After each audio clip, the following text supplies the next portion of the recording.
Gracias a todas las que ya os habéis conectado y a las que se están conectando. Quisiera, en primer lugar, disculpar la presencia de Ana Pujol, que había de moderar este webinario, pero que por razones de enfermedad no puede estar aquí. Le sabe muy mal porque quería ella, era uno de los motores del grupo de salud gestacional que, en cierto modo, en nuestra red CAPS inicia hoy su recorrido inicial, en fin, de la infancia a la adolescencia. Tenemos un grupo que empezó a reunirse pues hace unos 4 o 5 meses, que en el seminario ya intentó empezarse a encontrar, pero que tiene que ir fructificando. Hemos tenido algunos debates en la red, en concreto el 16 de enero hubo unas preguntas y unas informaciones de que estaba aumentando la mortalidad materna en el Reino Unido por trombosis y tromboembolismo, y que esto no se reflejaba también en España, con datos de algún estudio que Mercedes nos pasó, y empezamos a reflexionar sobre las causas de este problema.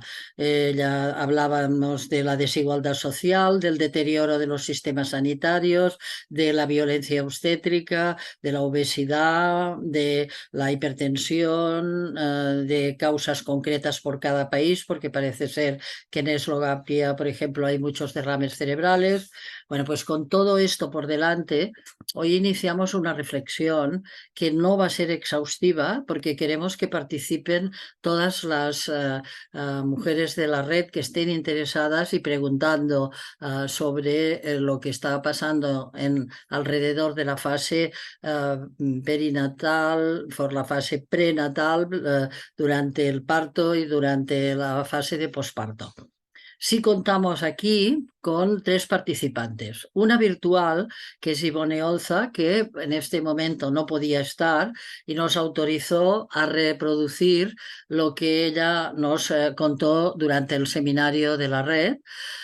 La segunda persona que va a hablar va a ser Lola Márquez Borrull, psicóloga educativa y perinatal, docente y coach.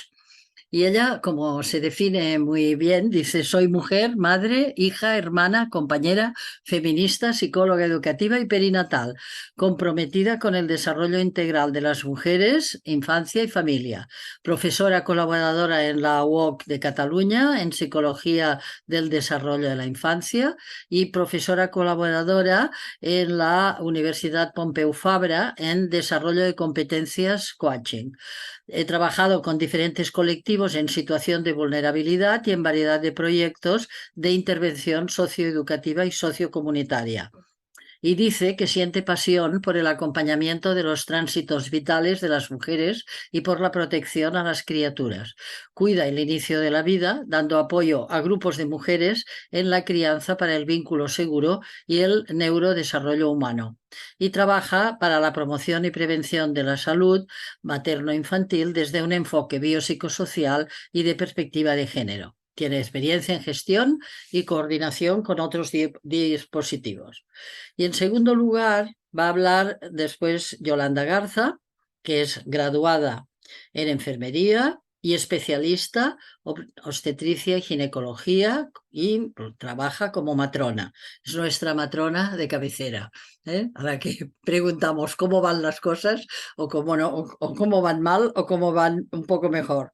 Es especialista en enfermería familiar y comunitaria y miembro de una plataforma que se llama Llevadoras pel Canvi, Matronas para el Cambio.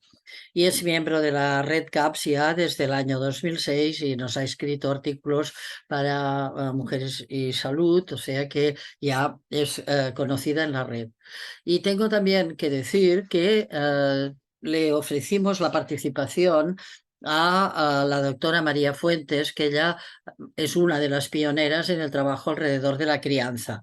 Ella no podía participar personalmente hoy en el webinar, pero que sepáis que su libro ha sido también un libro de referencia alrededor del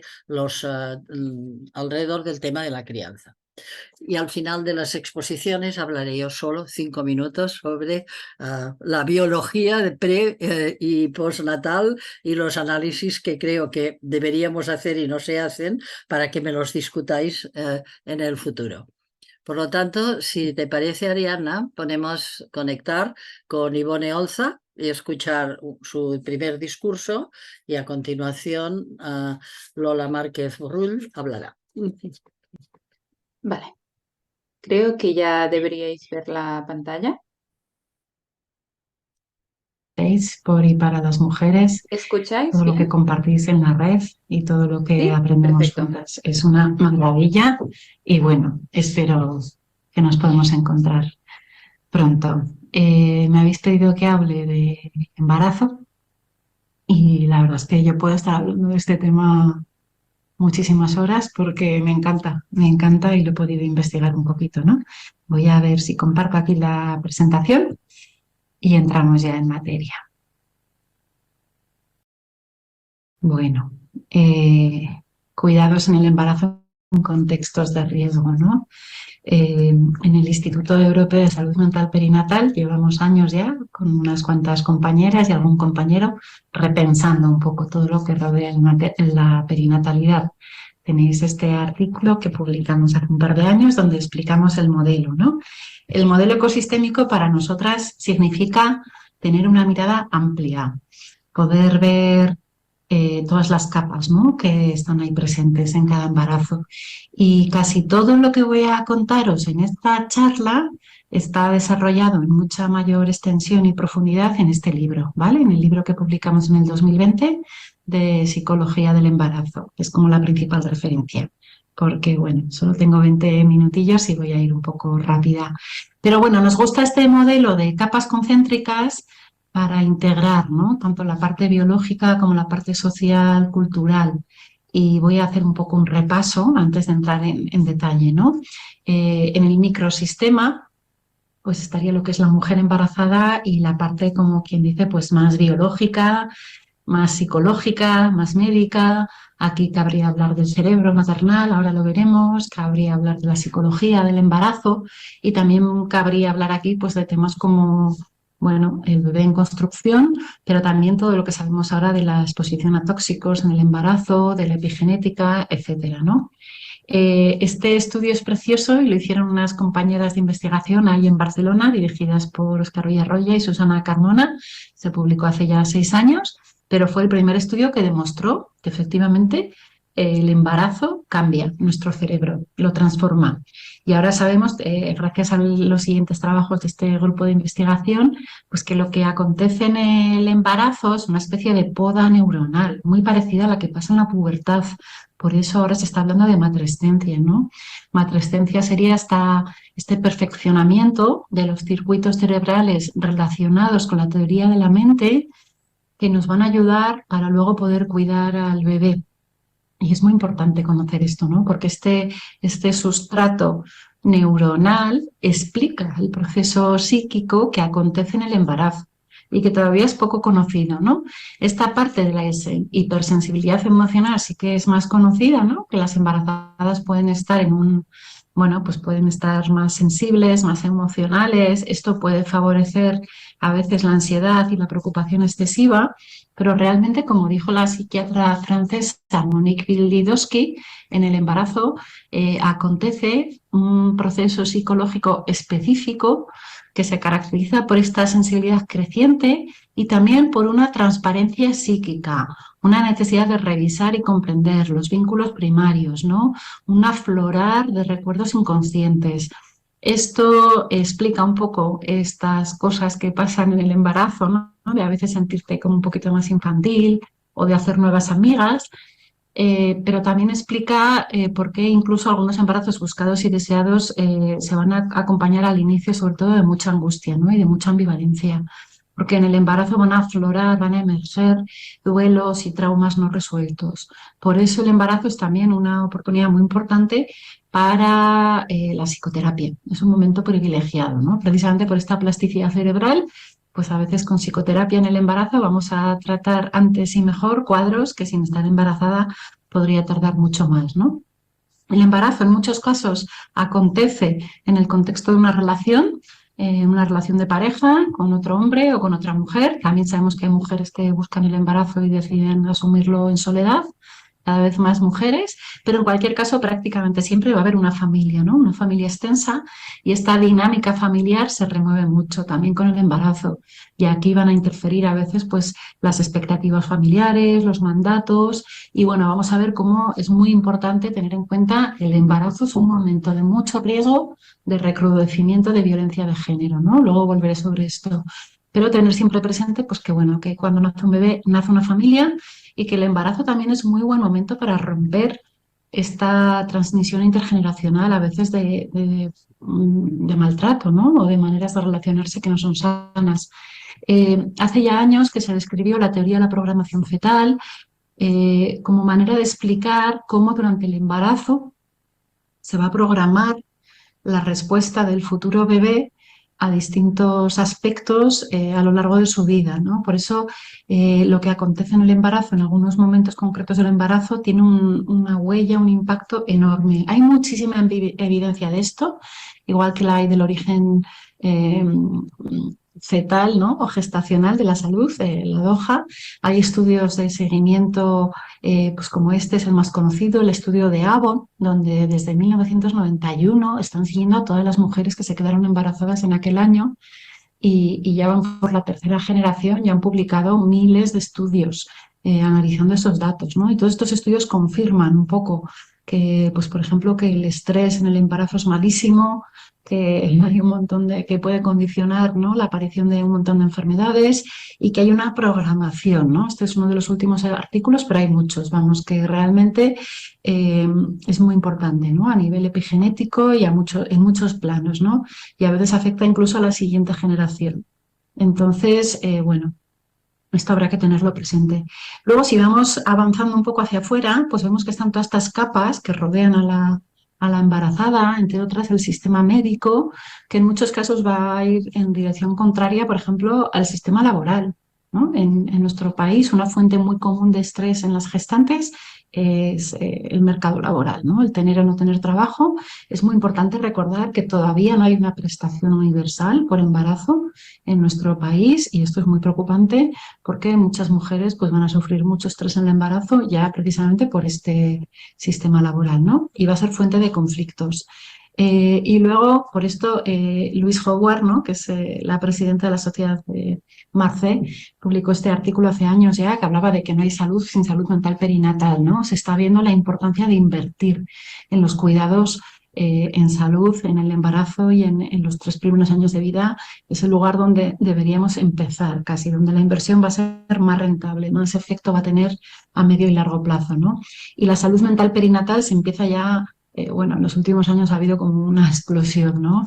Esto lo ha publicado la OMS en el 2022, urgiendo a los servicios de salud que implementen precisamente los cuidados de salud mental perinatal dentro de los cuidados de salud materno-infantiles, ¿no?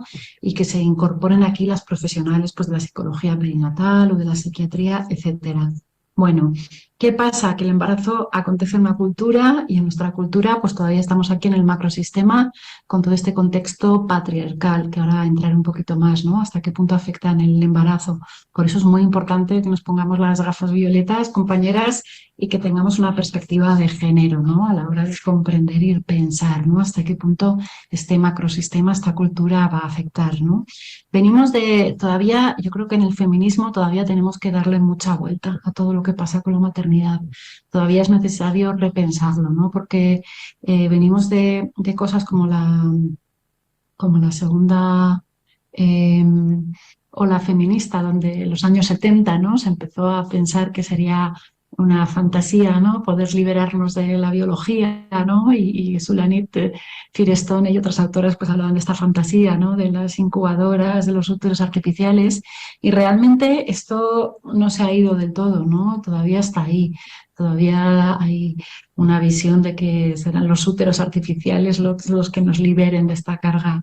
Realmente estas distopías no están tan lejos, porque lo que ha crecido exponencialmente con todo el tema de la reproducción asistida ha crecido también exponencialmente la explotación reproductiva. Y esto es un tema ahora mismo yo creo que muy preocupante, muy transversal, ¿no? Fijaros en esta foto, ¿no? Esta foto son los socios del IBI, que es la mayor empresa española de reproducción asistida, con sus colegas estadounidenses, el día que firmaron un convenio, ¿no? En el 2017. Yo creo que la foto es muy ilustrativa, ¿no? De qué pasa, ¿no? Quién está dirigiendo el cotarro de la reproducción asistida, y estas imágenes y el negocio que hay ahí totalmente enorme.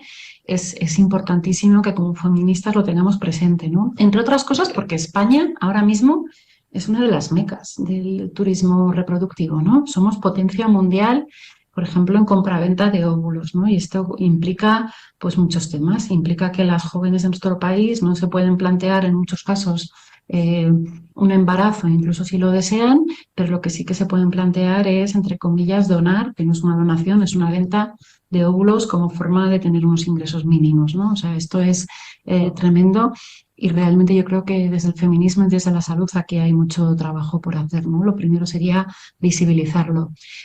Adrienne Rich en Nacemos de Mujer ya lo dijo, ¿no? Todos dictan a las mujeres, como siempre ha hecho el patriarcado, cómo y en qué circunstancias deben producir hijos. Bueno, yo creo que es fundamental llevar el feminismo y la mirada feminista a todo lo que está pasando con la reproducción humana, porque realmente, bueno, yo creo que socialmente están pasando muchas cosas ahí, ¿no? Por eso, para nosotras es muy importante la palabra, ¿no? La mirada y la palabra. ¿Cómo llamamos a los embarazos, no? Esto de embarazo de alto riesgo, que venimos de ahí, ¿no? De una tradición médica y obstétrica que clasifica a las embarazadas en alto o bajo riesgo, pues a nosotras personalmente no nos gusta. Nosotras preferimos desglosar ese concepto en otros dos conceptos. Primero, el embarazo complicado. Obviamente el embarazo complicado puede ser complicado por todas estas patologías médicas que sabemos que están ahí, ¿no? En el embarazo puede haber una hipertensión, puede haber un proceso reumatoide, puede haber un cáncer, puede haber una preeclampsia, etcétera, ¿no? Pero eso sería una cosa, el embarazo complicado por un tema médico, y luego están los contextos. Los contextos sí que son de riesgo. Sabemos que estar embarazada en este mundo patriarcal significa un alto riesgo de sufrir violencias y de que estas violencias empeoren, ¿vale? Entonces, esto es lo que tendríamos que denunciar, ¿no? Estos contextos de riesgo y pensar en cómo atenderlos. El embarazo de riesgo, sabemos que ya hace años que se ha visto que clasificar a las embarazadas como riesgosas, ¿no? Decir, tu embarazo es de riesgo, produce un efecto negativo, ¿no? Genera miedo, culpa, genera un sentimiento de excesiva responsabilidad, cuando lo que deberíamos pensar es al revés, ¿no? Es cómo hacemos para que esta mujer no esté en un contexto de riesgo y cómo hacemos para compartir socialmente los cuidados a las gestantes, que ese es el tema importantísimo y yo creo que más urgente, ¿vale? Entonces, mejor hablar de embarazo complicado y mejor visibilizar los contextos de riesgo. ¿Cuáles son los contextos de riesgo? Pues como os decía antes, todos los que casi siempre son los de violencia, ¿no? El primer contexto de riesgo, igual el más frecuente en nuestro entorno, es la medicalización, que va muy de la mano de la violencia obstétrica y que puede llegar a ser muchísimo mayor en la reproducción asistida. Pero también hay otros contextos de riesgo. Vamos a hablar luego de la violencia de género y de otras violencias, ¿no? Pero bueno, es importante, yo creo, nombrarlo así, ¿no? La medicalización del embarazo está tan extendida que es casi imposible a veces percibirla, ¿no?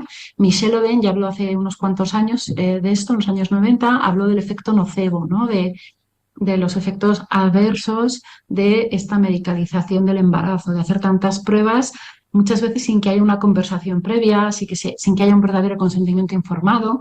Y bueno, todo esto iba más. Si leéis las recomendaciones, por ejemplo, sobre alimentación segura durante el embarazo del Ministerio de Consumo, pues son tremendas, ¿no? O sea, hay un nivel ahora mismo de exceso de cuidados, pero de una forma casi diría yo muy hipocondríaca que bueno, genera muchísima ansiedad a las gestantes, ¿no?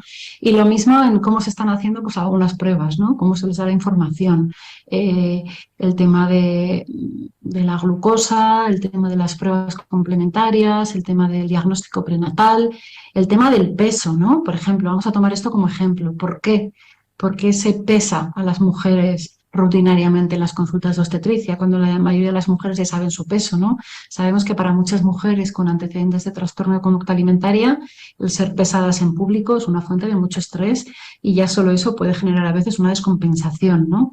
Las dietas tan estrictas que se están poniendo a muchas embarazadas, tampoco a veces está claro que eso no sea más iatrogénico que beneficioso. En fin, esto daría para toda una conversación, ¿no?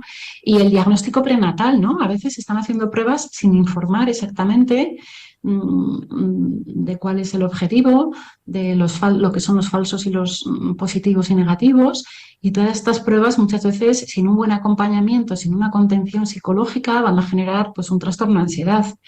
Y además en muchos casos vemos que también hay una presión importante, pues por ejemplo, para interrumpir embarazos ante la mínima sospecha de una malformación. Obviamente cada mujer será libre de interrumpir su embarazo si lo necesita, eso ya creo que lo tenemos todas claro, pero creo que hay que visibilizar también cuántas mujeres se encuentran a veces siendo presionadas para interrumpir embarazos, simplemente pues eso, ¿no? Cuando hay un riesgo de lo que sea, ¿no? Bueno, esta medicalización va muy de la mano de esta violencia obstétrica que también se da en el embarazo y que tiene que ver a veces con un trato humillante, con un trato infantilizante, con una forma de hablar, con hacer pruebas sin haber hecho un verdadero consentimiento informado. Y esto pues a veces también se da más aún, por ejemplo, en las interrupciones voluntarias de embarazo, pues hay mujeres que nos cuentan cómo han sido derivadas a clínicas donde los cuidados pues han dejado mucho que desear. O también lo vemos a veces mucho, esta violencia obstétrica también especialmente se ceba, yo creo, pues en los casos de mujeres migrantes, mujeres racializadas, mujeres en situación de exclusión o de pobreza, pues ahí hay todavía más ensañamiento, ¿no? Más violencia. Y bueno, el tema de la violencia de género en embarazo, esto es una urgencia social. Hace ya muchos años que nuestra querida Casilda Velasco hizo su preciosa tesis doctoral con aquel estudio, ¿no?, de prevalencia de violencia de género en mujeres andaluzas, en gestantes andaluzas, y realmente a día de hoy esto no mejora. De hecho, bueno, siguen muriendo embarazadas en nuestro país, asesinadas por sus parejas o exparejas, y sigue fallando pues la respuesta, ¿no? Hay poca detección, poco screening. Yo creo que ante cualquier embarazada que consulte en urgencias, por lo que sea, por una crisis de ansiedad, por una hemorragia, por una amenaza de parto prematuro, siempre habría que hacer un screening de violencia de género, porque de verdad es que está por debajo de muchos factores, ¿no? Hay trabajos de la OMS que lo recogen y lo explican muy bien, ¿no?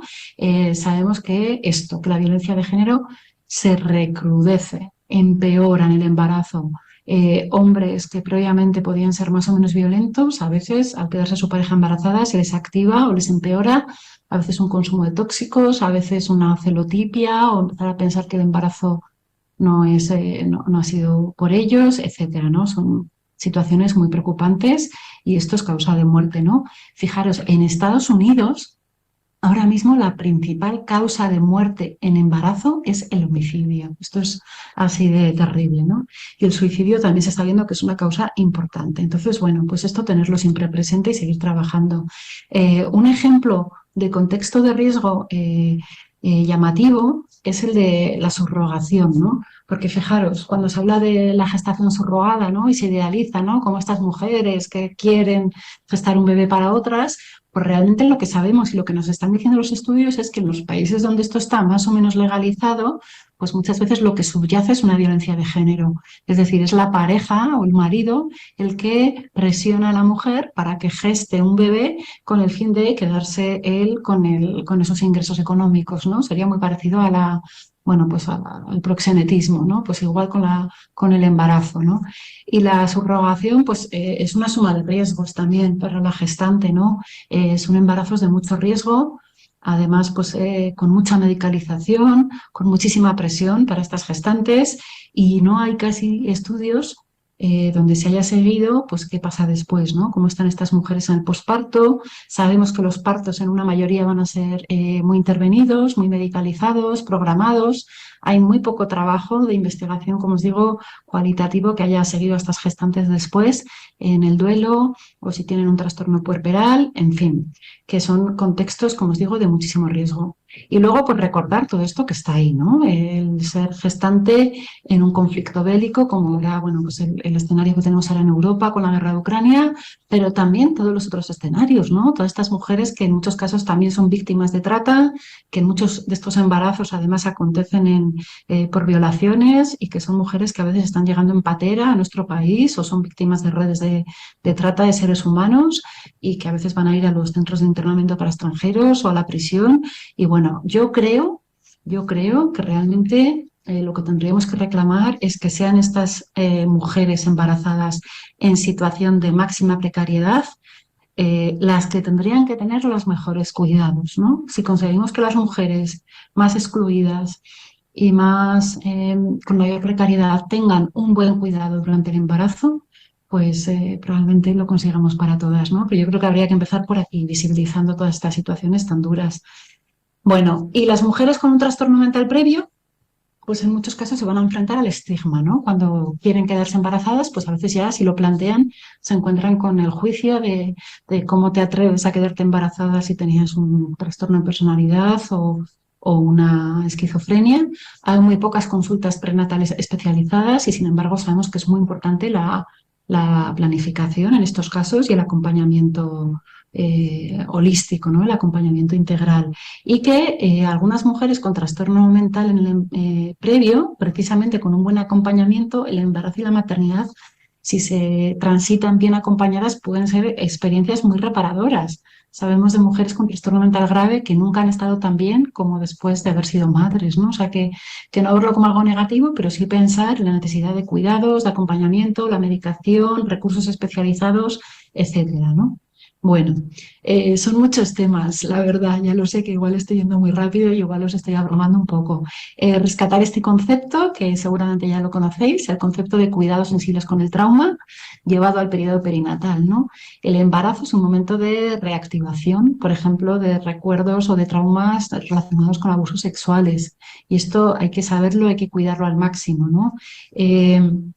Los cuidados sensibles con el trauma significa comprender que muchas de las mujeres que han sufrido abusos sexuales en la infancia o en la juventud no se lo han contado a nadie, no lo han trabajado o no lo han nombrado y esto se va a reactivar en periodo perinatal. Por eso el cuidado tiene que ser siempre exquisito, por eso es muy importante que las profesionales estemos formadas, por eso es muy importante crear espacios de seguridad, ¿no? Y de cuidado máximo a las mujeres en este periodo, ¿no? Por lo tanto, a veces me preguntan, ¿no? ¿Cómo tendría que ser la atención al parto en mujeres con antecedentes de abuso sexual en la infancia? Bueno, pues estas recomendaciones, ¿no? Deberían aplicarse a todas las mujeres, porque de hecho lo que sabemos es lo que os decía, que mujeres con antecedentes de abuso sexual en la infancia, muchas no lo han contado. Con lo cual, estas recomendaciones se aplican a todas. Deberíamos tratar a todas las embarazadas como si hubieran sido víctimas de abusos sexuales en la infancia. ¿Y cómo? Pues con un cuidado absolutamente exquisito. Siempre, siempre, siempre teniendo presente el consentimiento informado. Hay que explicar las cosas. Hay que permitir el acompañamiento en todo momento. En el embarazo, en el aborto, en la interrupción voluntaria de embarazo, en la muerte perinatal, en el posparto. Esto es un derecho humano que no nos podemos saltar, ¿no? Y estas aplicaciones, como os digo, también hay que implicarlas, ¿no? En los cuidados cuando el bebé ha fallecido, ¿no? Cuando el bebé ha fallecido en el embarazo por un aborto espontáneo o por una muerte gestacional a término. Es decir, hay que cuidar cada parto de una manera exquisita. Y luego hay que recordar que cada parto además es un nacimiento de un bebé y hay que respetar también al bebé, ¿vale? O sea que esto a veces se olvida, ¿no? A veces me da pena porque se habla mucho del respeto a las mujeres y importantísimo visibilizarlo, pero también el respeto a las criaturas, ¿no? Y yo creo que realmente la prevención de todas las violencias debería empezar aquí, ¿no? En la gestación y en los cuidados. En nuestro libro, con Patricia Fernández, hicimos estas recomendaciones para la atención a las embarazadas que presentan psicopatología, que yo creo que valdrían un poco para todas, ¿no? Desde luego, validar las experiencias de las futuras madres, escuchándolas, dándoles ese tiempo, esa oportunidad de vincularse con las profesionales que las van a atender, ayudar a renombrar las experiencias, ¿no? De manera no estigmatizante, no psiquiatrizante, pero sí permitiendo pues una narrativa, ¿no? Ayudar a construir esta narrativa, ¿no? Y permitirnos nosotras como profesionales también poder, en según qué contextos, nombrar nuestras propias experiencias, ¿no? Entender que el apoyo madre a madre también puede y debe caber en una consulta de salud del embarazo, ¿no? Decir que, bueno, pues que si eres médica de familia y estás tú en un proceso de reproducción asistida, pues igual en un momento dado no pasa nada porque cuando estás atendiendo a mujeres o embarazadas o a madres, puedas en un momento dado, si viene a cuento, nombrar tu propio proceso. No significa que vayas a contar tu vida a las usuarias, pero sí que significa que avancemos hacia modelos de atención pues más horizontales, ¿no? Más saludables también para nosotros, las profesionales, ¿no? Potenciar y facilitar los espacios grupales, esto es una clave absoluta. Se está viendo que el embarazo es un momento maravilloso para crear nuevos vínculos y que la atención grupal tiene muchísimas ventajas, ¿no? Siempre con esta disponibilidad, con esta flexibilidad en la atención y a la vez permitiendo que las profesionales tengamos espacios de supervisión, ¿no? Donde poder trabajar nuestras dudas, ventilar nuestras angustias, tener una supervisión, ¿no? Bueno, esto es un modelo así bastante holístico. Llevamos años trabajando también en la visibilización. Acaba de ser ahora la Semana Mundial de la Salud Mental Materna. Este cartel es de una campaña que hicimos en 2020, pero simplemente por recordar, ¿no? Que el no juicio y el no estigmatizar, ¿no? Si una mujer no ha podido disfrutar de su embarazo o de su parto, tiene toda su vida para reparar esto, para sanar. Siempre se puede sanar, siempre se puede reparar, pero es muy importante la atención especializada, ¿no? Y formada, ¿no? Que las profesionales estén formadas y con esta perspectiva de género que a mí me parece imprescindible. Nuestra sociedad no cuida a las embarazadas. Muchas sufren un enorme estrés por miedo a perder su trabajo, por exposición a tóxicos, por relaciones tóxicas. Bueno, yo creo que hay tanto trabajo por hacer aquí que os agradezco muchísimo el espacio y el que podamos pensar juntas, ¿no? Y por último, bueno, pues he traído una recomendación muy cortita para los cuidados al embarazo de las personas trans o de los hombres trans, ¿no? Esto es una publicación canadiense que recoge en 5 puntos algunas claves, ¿no? Primero, la atención a los hombres trans, pues explorar su deseo reproductivo, tener presente que la testosterona no es un anticonceptivo, pero que sí que habría que retirarlo antes de un posible embarazo, porque aumenta el riesgo de malformaciones.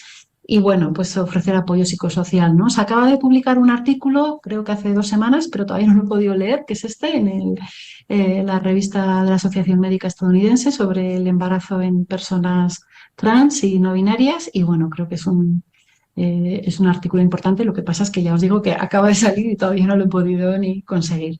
Así que bueno, simplemente para cerrar, esta foto tan bonita de Beyoncé, no sé si se aprecia bien, pues recordar que el embarazo es un tiempo para los cuidados y que entre todas nos atrevamos a pensar, a soñar una sociedad que honre y celebre el embarazo y a las embarazadas, ¿no? Que reconozca este potencial tan hermoso que tenemos las mujeres.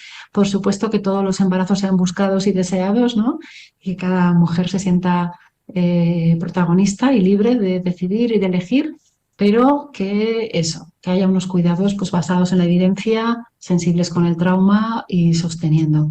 Así que bueno, lo voy a dejar aquí. Tenemos un montón de bibliografía. Hemos publicado estos 3 libros que son para profesionales, que yo creo que son muy buenos. Psicología del posparto, del embarazo, el de duelo perinatal. Y tenemos mucha formación en la página web del instituto. Os animo a visitarla. Y bueno, también hemos sacado el año pasado esta formación en psicoterapia, donde también tenemos un seminario de psicoterapia en embarazo. Y nada, yo lo dejo aquí. Muchas gracias, mujer. Pues, pues vamos a darle gracias. Ya le he escrito mientras la estábamos escuchando, para darle las gracias por autorizarnos a repetir esta conferencia que nos dio en el seminario. Ahora vamos a dar tiempo a Lola para que comparta Lola Márquez Borrull, para las que os habéis incorporado un poco más tarde. Es psicóloga educativa y perinatal y docente. Si quieres, Lola, puedes empezar a compartir tu pantalla. Y ella es coach y es colaboradora de la Universidad Oberta de Cataluña. Sí, bueno, ahora vemos todas las diapositivas. Ahora te has de colocar en la primera. Perfecto. Te dejo la palabra, Lola, pero ábrete el micrófono.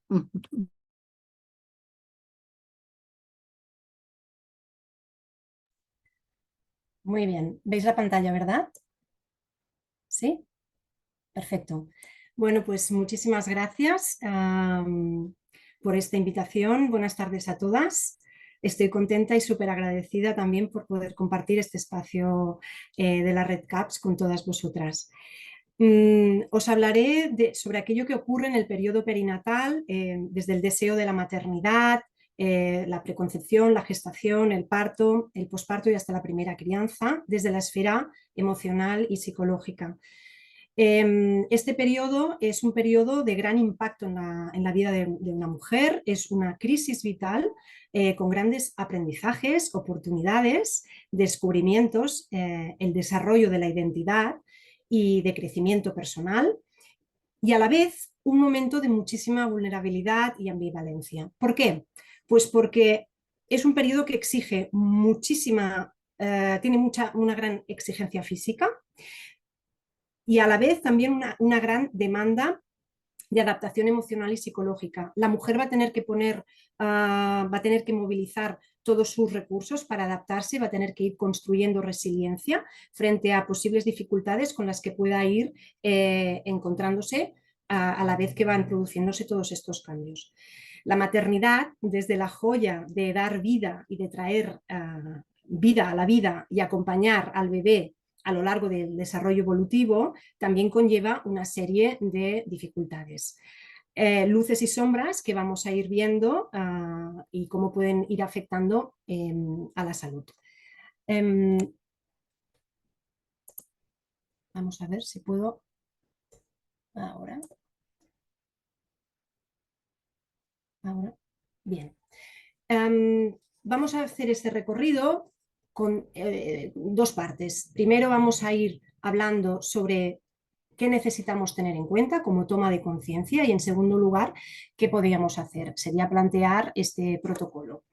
En primer lugar, ¿qué necesitamos tener en cuenta? Bueno, pues tenemos que tener en cuenta que hay una alta incidencia de trastornos mentales perinatales, como nos indican estas cifras. Una de cada 5 mujeres experimenta trastornos mentales perinatales.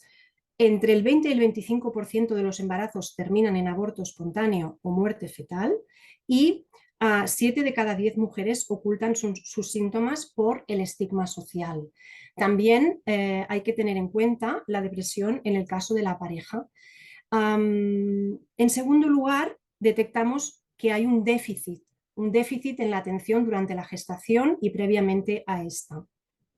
Entonces, los efectos de no tratar los trastornos mentales perinatales para la madre, la familia y la díada tienen una consecuencia directa en el vínculo madre-bebé.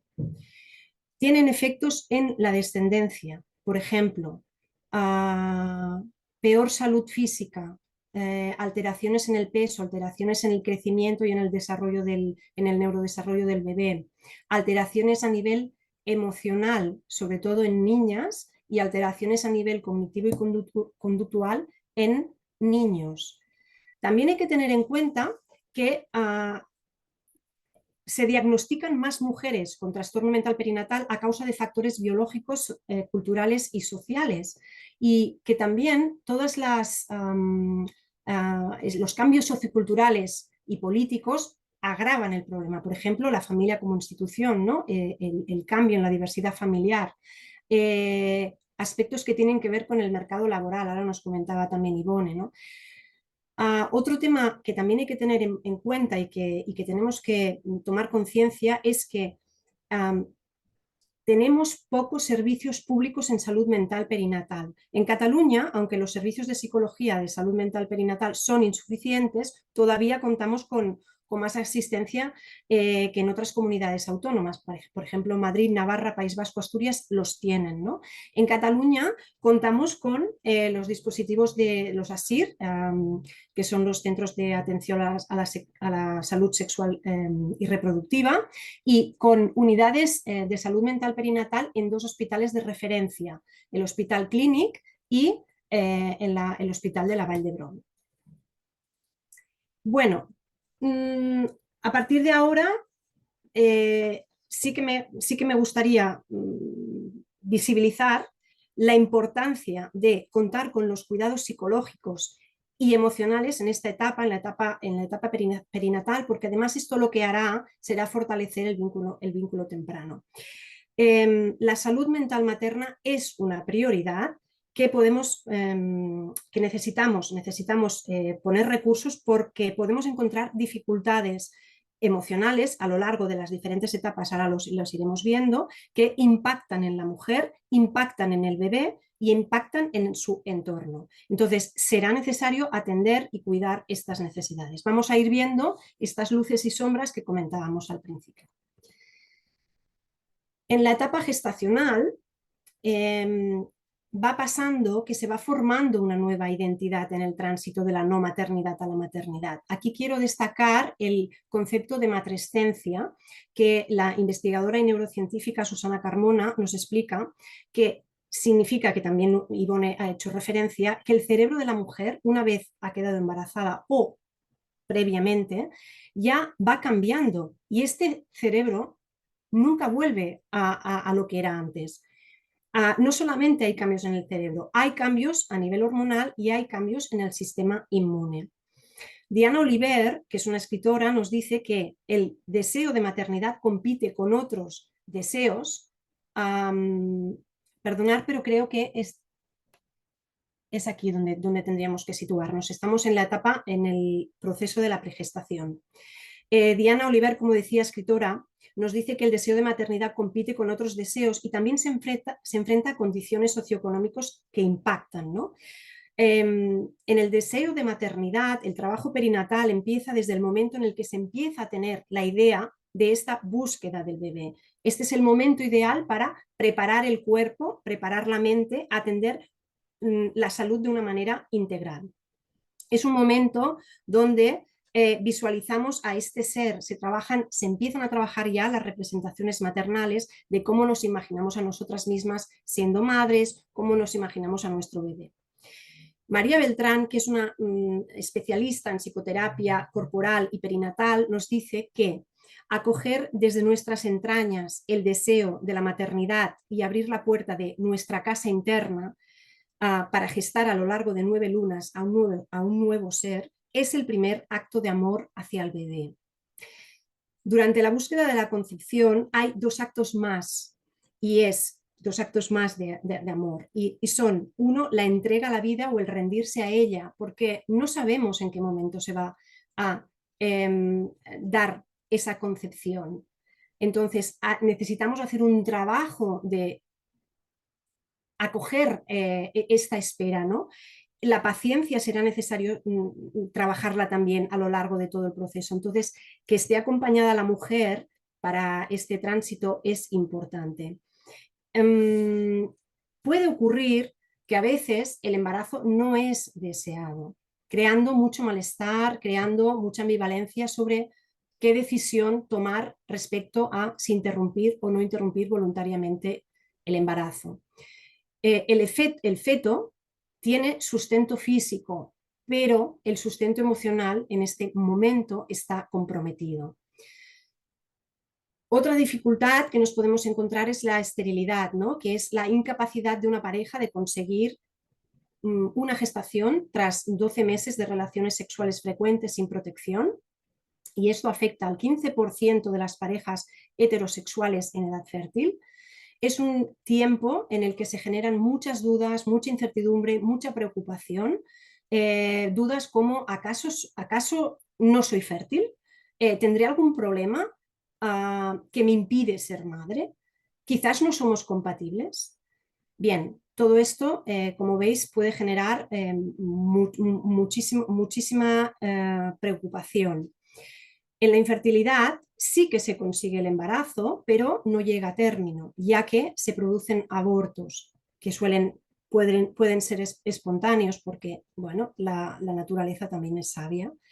En ambos casos, tanto en la esterilidad como en la infertilidad, en el embarazo no deseado, hay duelo, hay dolor y será necesario drenar y será necesario acompañar.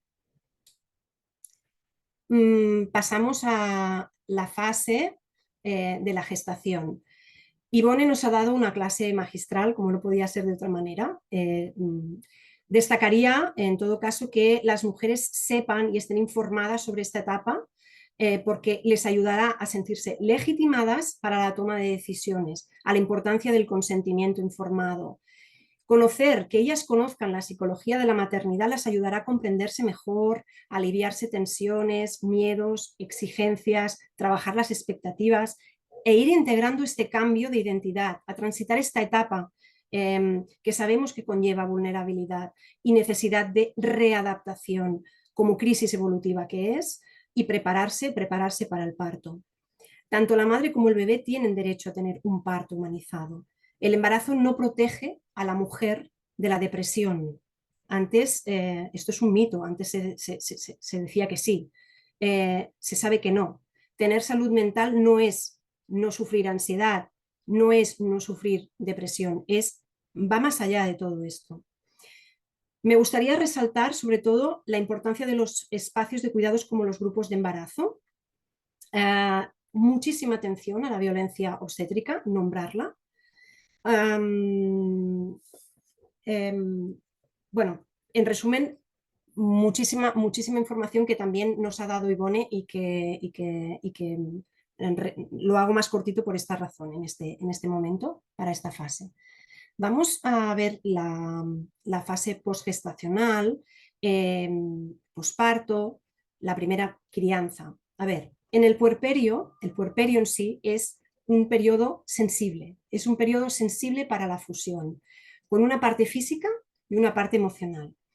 En cuanto a la recuperación física, el cuerpo va volviendo a ser el que era, mientras los órganos van regresando a su lugar anterior al embarazo y la mujer se recupera del parto.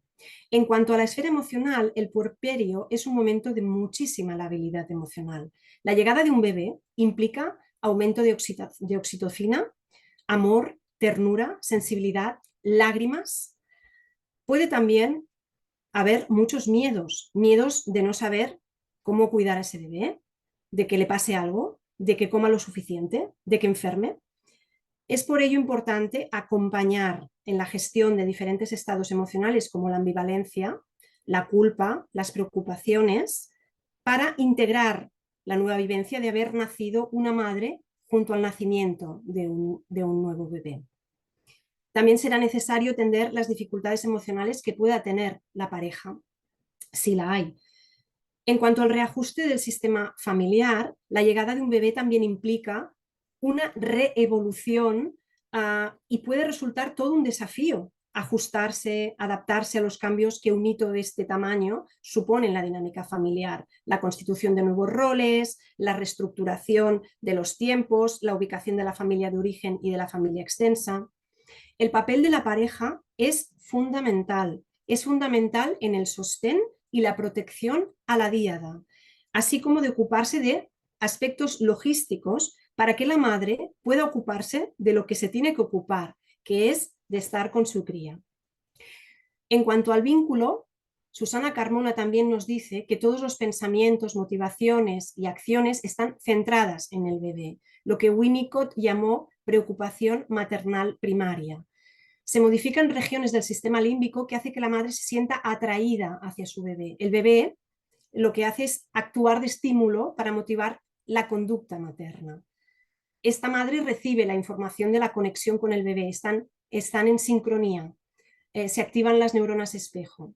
En esos primeros meses de vida, el cuerpo de la madre sigue siendo el entorno natural para el bebé, sigue siendo su hogar. Por eso la lactancia favorece el vínculo y eso es muy necesario para que el bebé desarrolle un apego seguro, la confianza y seguridad para luego que pueda salir al mundo sabiendo que puede retornar a su figura de referencia. Las recomendaciones universales para la alimentación infantil incluyen la lactancia materna exclusiva durante los 6 primeros meses de vida, es una recomendación de la OMS, y posteriormente alimentación complementaria hasta los 2 años, así como la importancia del inicio de la lactancia en la primera hora de vida. Sabemos que también existen dificultades en el establecimiento de la lactancia y no pocas madres sienten culpa, por el deseo de querer lactar, pero no poder. En este caso, hay que explorar qué está ocurriendo y el acompañamiento de una consultora IBCLC será pues muy positivo y muy adecuado. Todos estos cambios en el puerperio pueden resultar agotadores. Cambios hormonales, una cosa importante, atención al dormir. Atención al dormir. Una madre necesita descansar y dormir. El hecho de no dormir puede favorecer trastornos mentales graves, como la psicosis puerperal. Entonces, en esta fase, en el puerperio, posparto, ¿qué es lo que necesita la madre? La madre necesita, para su adaptación a su bebé, necesita sostén, necesita intimidad y necesita autocuidado. Vamos a ir viendo ahora el segundo tramo de nuestro recorrido para ver qué podemos hacer para que esta mamá sufra menos y goce más. Cuidar la salud mental materna está en las raíces de la psicología perinatal, las cuales se influencian entre sí, y son el proceso de transformación psicológica que vive esta madre, la modificación de las relaciones de la madre consigo misma, con la familia de origen, con la familia extensa y con su red de apoyo, y el establecimiento del vínculo madre-bebé. Entonces, la propuesta de protocolo que voy a presentar se basará en la prevención, en los cuidados y en el acompañamiento, y sobre todo empezando cuanto antes mejor. En un acto como el que estamos hoy compartiendo, ya estamos influenciando en la política de los gobiernos, pues estamos visibilizando la maternidad y la estamos resignificando, al igual que la lactancia. Estamos poniendo los cuidados al centro. Debemos hacerles llegar a los gobiernos que cuidar a las madres, a los bebés y a las familias es la inversión más eficiente en la salud para la comunidad y que los recursos han de estar al servicio de la diada. Bajas recomendadas por la OMS como mínimo de 6 meses para favorecer la lactancia, si la madre y el bebé así lo desean. También hay que incluir en los protocolos de seguimiento del embarazo y el posparto la evaluación, la detección y el tratamiento de posibles dificultades emocionales y de violencia de género. Nos queda muchísimo camino por hacer. Hay que seguir investigando, siempre desde un enfoque, pienso yo, salutogénico versus el patológico. En cuanto a la familia, la diada madre-bebé, centrales, a las madres y a las familias debemos darles a conocer los procesos psíquicos de la mujer para facilitar esta transición a la maternidad, que las mujeres se hagan protagonistas de su salud. Daniel Siegen nos dice que un niño necesita 4 cosas. Necesita sentirse visto, seguro, calmado y protegido. Los niños y las niñas de hoy serán los adultos del mañana. La salud mental poblacional depende de todo lo que ahora les cuidemos para que desarrollen un apego seguro. Y el momento es ahora. Quiero destacar los espacios grupales de cuidados y sororidad de apoyo a la maternidad y a la crianza para madres. Son espacios cohesivos donde poder compartir, validar su voz, conocer acerca de los procesos psíquicos para facilitar la transición a la maternidad, darles recursos y ayudarlas a que descubran e identifiquen sus capacidades personales, que puedan decidir por sí mismas acompañadas por nosotras. Y por último, me gustaría también poner en valor la necesidad de los profesionales perinatales. Uri Bronfenbrenner decía que para el correcto desarrollo del bebé alguien tiene que enamorarse de él. Yo añado que como terapeutas perinatales las mujeres y las madres nos tienen que tocar. Como terapeutas acompañamos en el dolor, en el sufrimiento y facilitamos el autocuidado. Si no ponemos en el centro el autocuidado, que es lo más importante, esto va a tener muchos costes. Como terapeutas perinatales debemos tener en activo este autocuidado. ¿Cómo? Pues a través de el saber. Hemos de estar muy formados y muy actualizados en materia perinatal. Necesitamos seguir investigando y adquirir muchísimo conocimiento. Necesitamos desarrollar competencias sobre el saber hacer, habilidades terapéuticas para acompañar adecuadamente a la particularidad de cada mujer. aunque la maternidad sea una vivencia universal.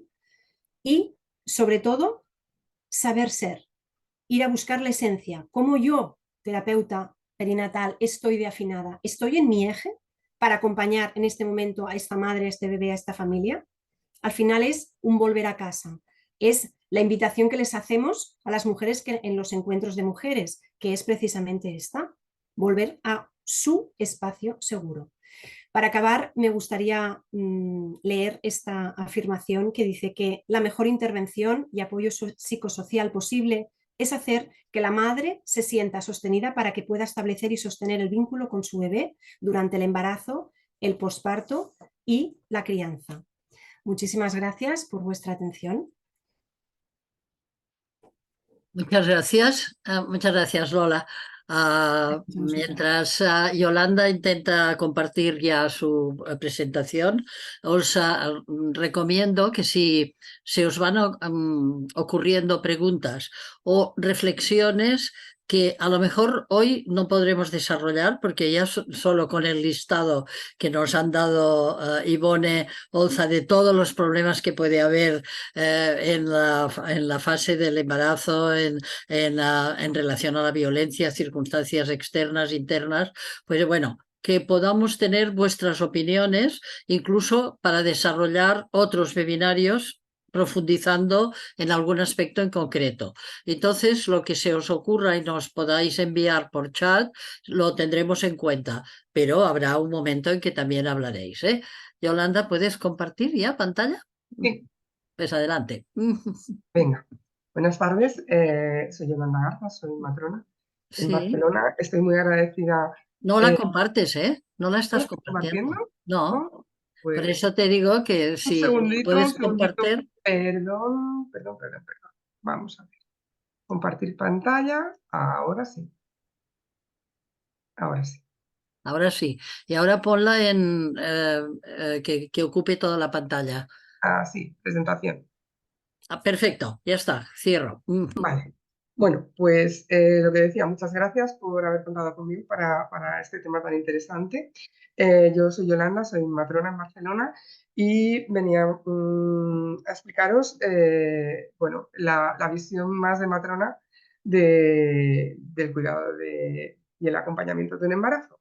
Mirad, para empezar, una perogrullada, que es una mujer embarazada, no está enferma. El embarazo es un proceso fisiológico, forma parte de la vida y de la salud, y el acompañamiento de este proceso reproductivo debe abordarse desde la salud y desde la garantía hacia la autonomía de la persona. Y esto es algo que lo voy a repetir todo el rato, ¿vale? Es una experiencia transformadora el embarazo. Ninguna mujer sale de un embarazo igual que entró. Nos hace reconectar con nuestro propio cuerpo. Es el momento ideal para poder abordar el autocuidado y la mejora de la salud. Tratar de abordar los estilos de vida, cambios que nos favorezcan nuestra salud, la evitación de los tóxicos si es que hubiera consumo. También poner muy en evidencia la presencia de los disruptores endocrinos en la manera que tenemos de vivir. Que es algo que muchas personas no tienen en cuenta y que cada día hay más pruebas de que esto nos está afectando a nuestra salud. También hay que recordar que tenemos un imaginario social en el que la maternidad se vende como algo ideal, que va a ser el mejor momento de tu vida, que va a ser la experiencia, que va a ser... Bueno, esto tiene consecuencias si no lo cuidamos también. El hecho de que una mujer sienta de que su embarazo no está cubriendo las expectativas que se había hecho genera un sufrimiento que es inaceptable porque es gratuito y no tiene ningún sentido y que además nos va a generar una experiencia frustrante. Así que hay que poner ahí realidad y desde el acompañamiento. También recordar que en el embarazo estamos constantemente buscando garantías. Por eso nos pone en una situación de vulnerabilidad porque nos convertimos ante muchas empresas en un mercado. Nos van a intentar vender de todo, tanto en productos como en servicios, como en supuestos cuidados imprescindibles para poder tener un embarazo saludable y con garantías. cosa que todas sabemos que no es cierta. Nos van a intentar vender pruebas que no tienen una garantía científica. Desde bancos de sangre de cordón en el que nos van a llevar a la sangre de nuestro bebé a vete tú a saber qué país y luego vete a buscarlo a precio millonario, hasta pruebas como por ejemplo hacer sistemáticamente detección de DNA fetal en sangre materna sin que haya un riesgo que lo justifique. Todo esto genera ansiedad y genera culpabilidad si no se puede hacer. Hay que tenerlo en cuenta. También es importante visibilizar que no solamente la maternidad de familia, mamá y papá felices existe, hay muchos tipos de maternidades y es muy importante incluirlas a todas. Cosas tan tontas como el hecho de que en un grupo de preparación al nacimiento se haga referencia a la importancia de la figura de papá, pues es muy cruel, porque hay familias en las que no existe esa figura por deseo o por circunstancias. Con lo cual, seamos sensibles y tengamos clara la realidad.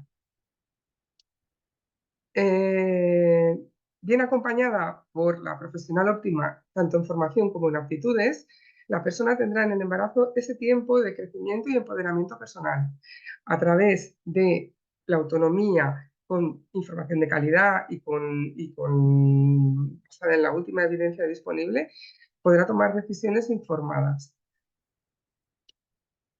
Y aquí es donde entramos las matronas.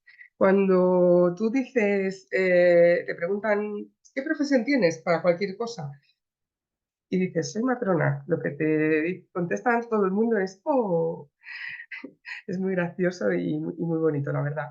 ¿Qué es lo que pasa? Pues que todo el mundo tiene en mente ese momento precioso del nacimiento y ese privilegio que es acompañar el nacimiento de una nueva vida en una familia.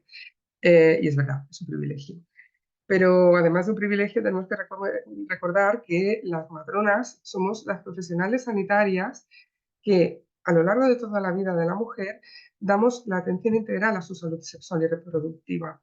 ¿De acuerdo? Que somos responsables de dar esa atención con los mejores medios técnicos al alcance de cada momento y que además vamos a incluir en esta atención a la criatura, que hasta los 28 días el bebé también es responsabilidad de la matrona. Entonces, en un momento en el que la crisis de los cuidados es muy real, no olvidemos que las matronas somos mujeres que cuidamos a mujeres. Somos la profesión más antigua del mundo y en una realidad en la que somos patrimonio universal de la humanidad y que la OMS certifica que aquellos servicios materno-infantiles liderados por matronas son costo-efectivos y tienen mejores resultados que con cualquier otro profesional delante, pues aún hay mujeres que no saben que tienen derecho a tener una matrona de referencia. Y esto es algo que hay que corregir. ¿Qué pretendemos con el acompañamiento profesional al proceso reproductivo? Pues diferentes objetivos. El primero para mí es la libertad de decisión. Toda persona, o posiblemente gestante, mujer o lo que sea, debe poder decidir cuándo embarazarse y si quiere embarazarse, porque es una opción, ¿vale? Debe de poder evitar los embarazos no deseados, teniendo un acceso a la contracepción adecuada a cada momento de la vida de esa persona. Y en el caso de que lo necesite, también tiene derecho a una interrupción de una gestación no deseada de manera libre y gratuita y segura. Otro de los objetivos es llegar al embarazo en un óptimo estado de salud. Para eso, nuestra herramienta es la visita preconcepcional, que ahora la detallaremos. También otro de los objetivos es el seguimiento clínico adecuado de esa gestación, basada en la evidencia, garantizando siempre el principio de autonomía durante todo este proceso. La persona debe tener información y debe poder decidir en libertad. Tiene derecho a una atención al parto respetado y libre de violencia, con un nivel de atención óptimo a cada circunstancia. Los cuidados puerperales y neonatales deben ser también adecuados, idealmente incluir un puerperio domiciliario. El puerperio es un momento muy sensible en el que la mujer siente que después de haber tenido un periodo de hipercontrol muchas veces, nace la criatura y se ven un poco solas. Y eso hay que tenerlo en cuenta. Y al final, la mujer y su criatura, la díada, son el centro del sistema. Todos los profesionales debemos estar a su servicio trabajando en equipo, matronas, obstetras, trabajadores sociales, psiquiatras perinatales, psicólogas. Todos nosotros somos servidores y debemos estar trabajando en red y trabajando de una manera ágil para poder dar nuestros servicios y nuestros cuidados. La visita preconcepcional, que es algo que no existe en todos los territorios, pues es una herramienta muy imprescindible a mis ojos.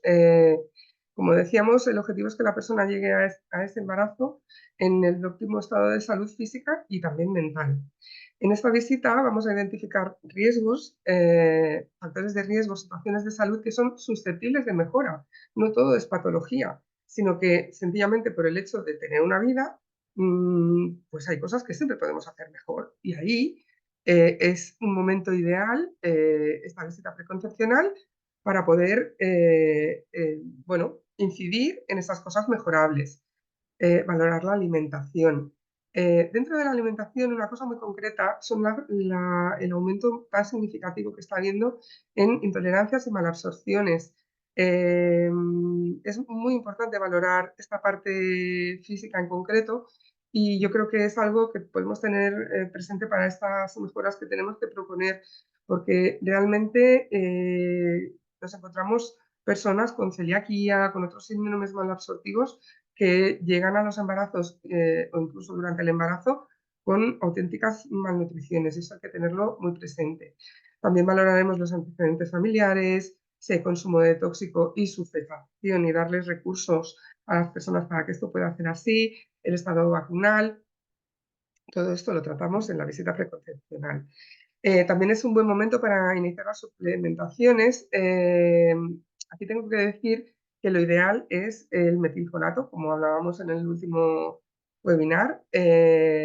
Bueno, aquí no, que yo conozca, corregidme si no es así, no hay ninguna suplementación de ácido fólico que sea en formulación metilfolato, que sea bueno, financiada por el sistema de salud, sería lo suyo. Ahí también podríamos intentar meter nuestra cuchara. También en esta visita vamos a revalorar las patologías que tiene la persona gestante, bueno, que tiene la persona que tiene intención de gestar, los tratamientos a los que está siendo sometida, por si es necesario tomar alguna precaución y cambiar alguno de estos tratamientos, los antecedentes familiares que también pueden tener después consecuencias en el momento de un embarazo. También es muy imprescindible valorar el riesgo laboral. La mujer debe saber qué derechos tiene, debe informarse de qué riesgos le supone para su futuro embarazo el trabajo que desarrolla, y debe informarse para comportarse casi desde que empiezas a buscar un embarazo como si estuvieras embarazada, a nivel de tanto de evitar los tóxicos como de evitar ponernos en una situación laboral que no sea un riesgo para nuestro embarazo. Y muchas veces por desconocimiento o porque las mujeres están en situaciones de vulnerabilidad, como no tener contratos o como tener miedo de perder su trabajo, pues esto nos pone en una situación de estrés que también es perniciosa para el embarazo o para el futuro embarazo. También hay que valorar el riesgo social para ver si la persona es susceptible de tener algún tipo de ayuda a la hora de enfocar un embarazo. La violencia de género y el abordaje de las patologías mentales actuales o previas también son muy importantes, y tengo que decir que en Cataluña actualmente es una de las prioridades de nuestros protocolos de atención al embarazo. Y en todo este proceso hay que incluir a la pareja o compañeros o compañeras si los hay. porque al final, como decía Ivone, no nace una criatura, solo nace una familia y todos vamos a tener parte en esta nueva familia. En cuanto al seguimiento clínico, para que esté adecuado, pues debe tener una valoración evolutiva que se va a ir haciendo durante todas las visitas de seguimiento del embarazo. En esta valoración se van a hacer una detección precoz de los factores que impliquen riesgos para la gestación y en la anamnesis estructurada y con el resultado de las pruebas que se van haciendo a lo largo de todo el embarazo, vamos a ir adecuando el nivel asistencial óptimo para ese acompañamiento y ese cuidado. Las diferentes pruebas complementarias clínicas que se ofrecen a lo largo de todo este proceso, siempre debemos dejar claro que son opcionales. Son opcionales y ninguna persona está obligada a hacer ningún tipo de prueba. Lo que sí que debemos como profesionales es informar de una manera muy clara y transparente, asegurándonos de que la persona entiende lo que le estamos explicando, ¿vale? Y para eso tenemos los consentimientos informados, para asegurarnos de que lo que se le está ofreciendo la persona lo entiende y lo acepta con autonomía. Para lograr un mejor resultado de todo el proceso, una de las cosas que es más importante es la continuidad asistencial de las profesionales que vamos a acompañar. ¿Por qué? Porque poder facilitar la confianza y una relación terapéutica adecuada va a ser muy difícil si no tenemos una relación de confianza. Pensemos que durante todo este proceso vamos a estar interrogando sobre la intimidad de la persona. Será muy difícil que estas personas puedan admitir situaciones de riesgo en las que se pueden sentir juzgadas si esta confianza no es fluida. Y esto solo se va a conseguir si tenemos una continuidad asistencial garantizada. ¿De acuerdo? En cuanto a las exploraciones físicas, las que habitualmente hacemos en la consulta de matrona son los controles tensionales. Se ofrecen también controles de peso, miramos la altura uterina, el latido fetal. Y una vez más, todos estos seguimientos son opcionales. Debemos ofrecerlas y jamás imponerlas, siempre explicando cuál es el objetivo del ofrecimiento que hacemos y así la persona podrá decidir. Igual pasa con las vacunas que ofrecemos durante los acompañamientos gestacionales. Para todo esto, la herramienta fundamental de nuestro trabajo es la educación sanitaria. A través de ellas vamos a poder darle a la persona herramientas para que pueda optimizar su autocuidado. No desde la obsesión, sino desde ese conectar con tu cuerpo, ese poder ofrecer a ese embarazo el mejor medio posible. Al final, no nos embarazamos tantas veces en nuestro medio y nos olvidamos de una cosa que es muy importante, que es el disfrute. El embarazo es importantísimo que se disfrute, porque si no, caemos en lo contrario, en el estrés y en todo lo que nos han hablado nuestras compañeras, que son perjudiciales. Yo os voy a hablar de lo que conozco. ¿Por qué? Porque en el Estado español, como sabemos, la transferencia de las competencias de sanidad hace que cada comunidad autónoma decida cómo ofrecerse sus servicios de salud. Entonces, ¿qué es lo que pasa? Que vemos diferencias que son significativas en estos seguimientos y controles gestacionales.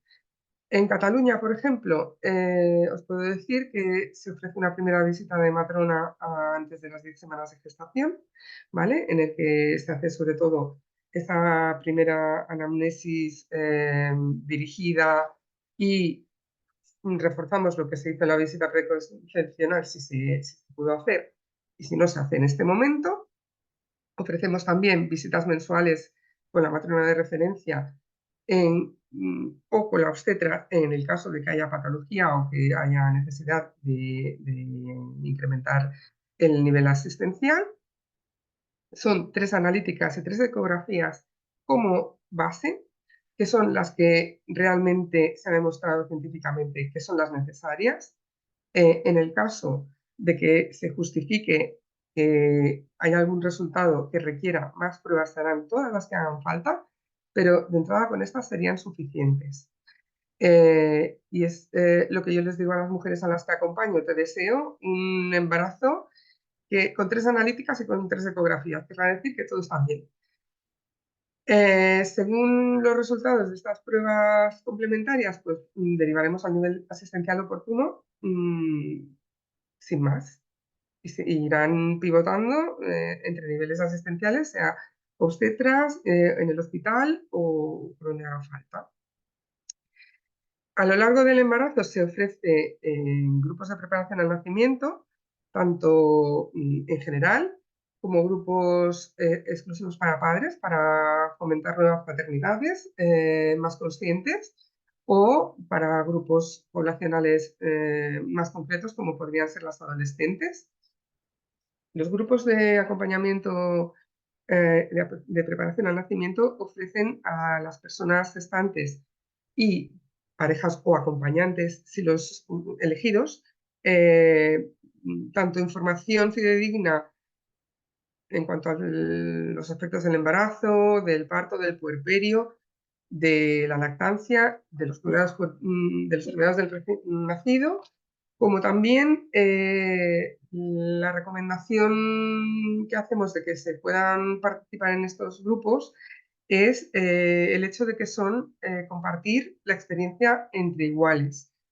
Genera también relaciones sociales, si es posible que sean dentro del mismo pueblo o dentro del mismo barrio, hace que se creen redes que fortalecen a la mujer, estas redes sociales. Y además de toda esta información más clásica, intentamos reflexionar sobre corresponsabilidad, que eso es algo que es muy imprescindible para poder llevar adelante un embarazo y unos cuidados a la criatura y a la madre como deben ser y como sociedad. Y también insistimos en el hecho de que hay que reflexionar sobre el consumo responsable, por lo que os hablaba antes, por la maternidad de consumo que hay, que es muy, muy salvaje y que nos hace sentir que tenemos que comprar, comprar y comprar. Entonces yo os puedo decir que en el grupo de preparación al nacimiento es un momento privilegiado para poder analizar los planes de nacimiento.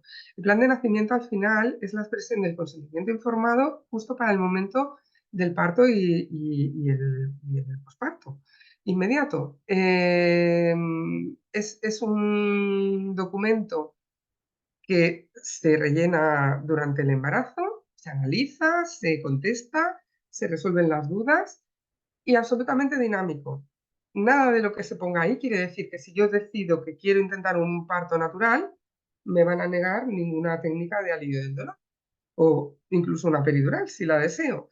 En todo momento va a haber una reevaluación de este plan de nacimiento con las compañeras matronas del hospital.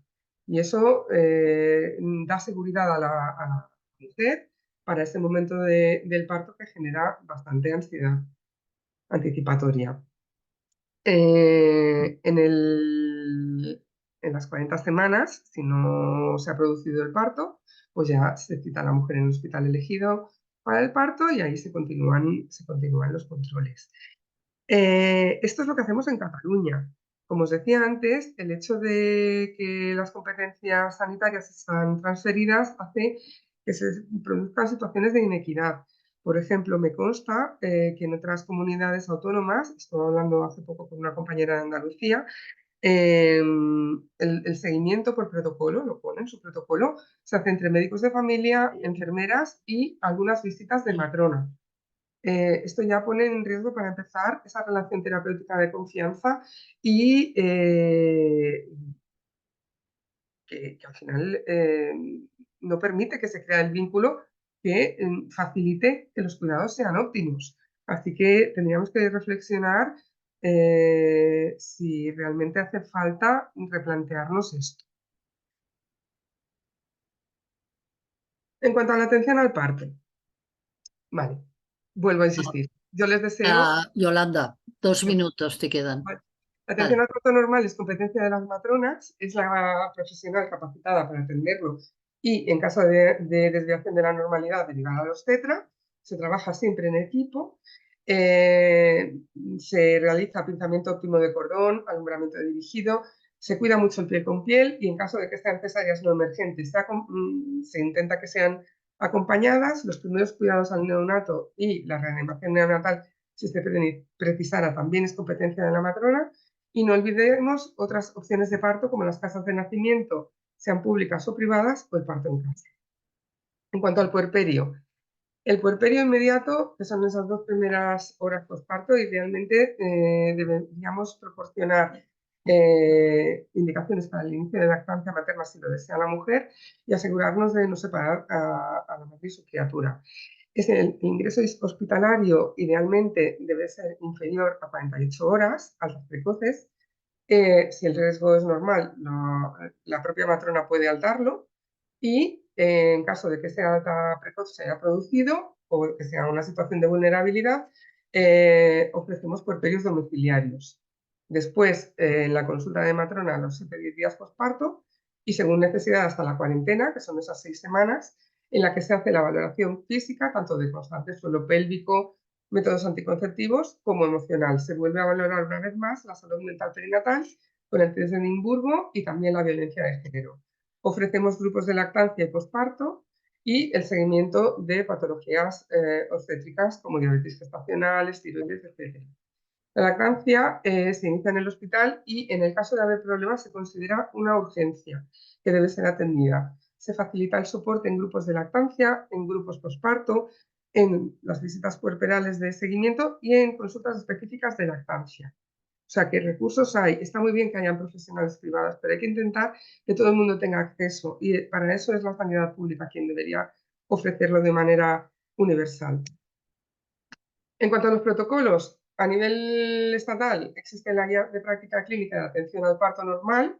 Se hizo en 2010, haría falta revisarla con evidencia más actualizada. En Cataluña, el último protocolo de seguimiento al embaràs es del 2018, con lo cual estamos bastante actualizados. Tengo que decir que Cataluña es un lugar donde las matronas tenemos desplegadas todas nuestras competencias y eso se nota. Se nota porque, por ejemplo, somos pioneros en esta atención a la salud mental perinatal y a la violencia de género. Las pruebas complementarias están protocolizadas según esos factores de riesgo. Además, en cada visita, esta adecuación de la educación sanitaria al momento de la gestación da respuesta a las situaciones individuales de cada persona. También se destierran de esta manera con la actualización y con cuidados profesionalizados las prácticas que son nocivas, como por ejemplo los tractos vaginales sin sentido, inferiores a 4 horas, las episiotomías rutinarias, etc. Lamentablemente, esta equidad no podemos garantizarla en todo el territorio español por las cosas que os he dicho antes. Y además estamos en un momento en el que faltan profesionales porque ha habido una planificación nefasta de los recursos humanos en este país. Faltan pediatras, faltan ginecólogas y obstetras, faltan matronas y esperemos por favor que se ponga hilo a la aguja y esta situación entre todas se mejore. Muchas gracias. Gracias, Yolanda. Pues Salvo. deja de Mucho- compartir y comparto. Sí, gracias. Vale, os recuerdo la posibilidad de ir haciendo preguntas en el chat. Para dar ejemplo, he hecho unas cuantas, pero que todas podáis también hacerlo. Mi intervención va a ser muy corta porque el problema de la aproximación biológica, como ha citado Ivone Olza al principio, ella decía que hemos de plantearnos si todos los test que estamos haciendo durante el embarazo, en la prestacional, tienen realmente necesidad y evidencia científica. Y yo voy a deciros ahora, o compartir con vosotras, una reflexión sobre otros aspectos que indirectamente nos ha dicho Yolanda que el ácido fólico lo dan. Yo ya he hecho una pregunta que es ¿cuántos días antes, cuántos días después se ha de dar todo el embarazo? Lo pongo en cuestión porque ya hubo un debate en la Red Caps hace 4 años sobre la necesidad y tiempo de dar el ácido fólico. Pero hay una serie de parámetros que se ha visto que son muy importantes para el desarrollo de los niños, en que no hay ni niñas y no hay protocolo claro que esté ya hecho. Hemos consultado con hospitales. ¿Qué tenemos que mirar a una embarazada desde el punto de vista biológico? Además de todo lo que nos ha explicado Yolanda de la visita preconcepcional, sus malabsorciones, etcétera. Pero para saber si realmente le falta alguna vitamina o mineral, se ha de hacer un análisis de sangre. La carencia de hierro para mí es básica. Los embarazos con ferritina baja por debajo de 50, que es como mantenemos a la mayoría de mujeres en el mundo, tienen dificultades en el desarrollo. Primero, del mismo embarazo, para toda esta felicidad que nos explicaba Lola, que hemos de seguir en las embarazadas para que todas estemos bien, si la mujer está cansada y tiene disnea de esfuerzo, su felicidad se recorta a la mitad, pero es que el desarrollo, el niño o niña va a tener un bajo peso al nacer. Por tanto, antes de quedar embarazada es cuando tendríamos que comprobar la anemia y la ferropenia. Las dificultades en el tiroides también han sido ya observadas. Cuando yo empecé a estudiar endocrinología era ciencia ficción pensar que no se retiraba la tiroxina durante el embarazo. Se retiraban tiroxinas pensando que podrían ser malas para el feto. Actualmente hay un consenso que la hormona tiroidea estimulante, la TSH, la hormona estimulante del tiroides, ha de estar entre 0,3 y 2,5 durante el primer trimestre de embarazo. Y además, que no esté así, que esté alto o que esté bajo, es una causa de que no se queden embarazadas. El tercer lugar, el metabolismo del calcio. El metabolismo del calcio, especialmente la vitamina D, tiene una clara relación con la hormona antimulleriana.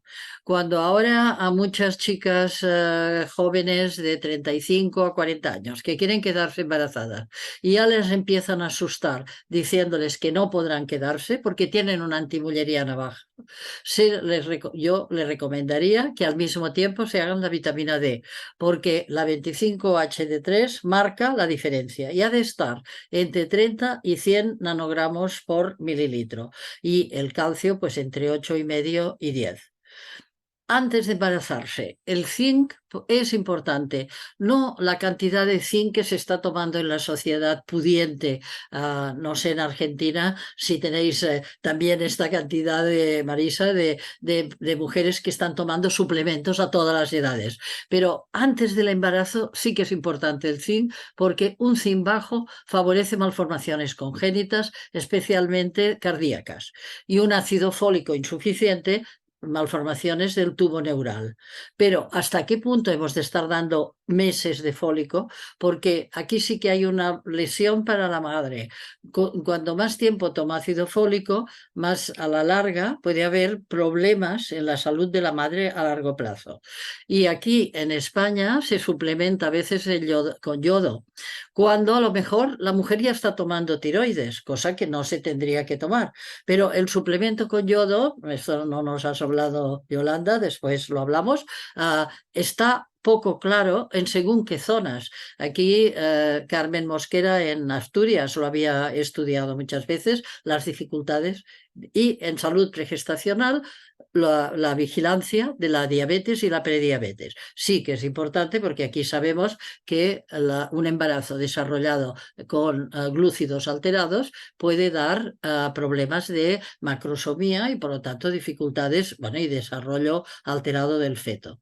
O sea que yo propondría que empezáramos a discutir, yo no digo que este sea el protocolo ideal, por ahora es mi protocolo el que he aplicado en salud pregestacional, pero me encantaría que lo reflexionáramos en la red, que en el grupo de trabajo que espero se cree a partir de hoy con las que ya estaban en el otro, pues que intentemos una parte, que la parte biológica quede clara.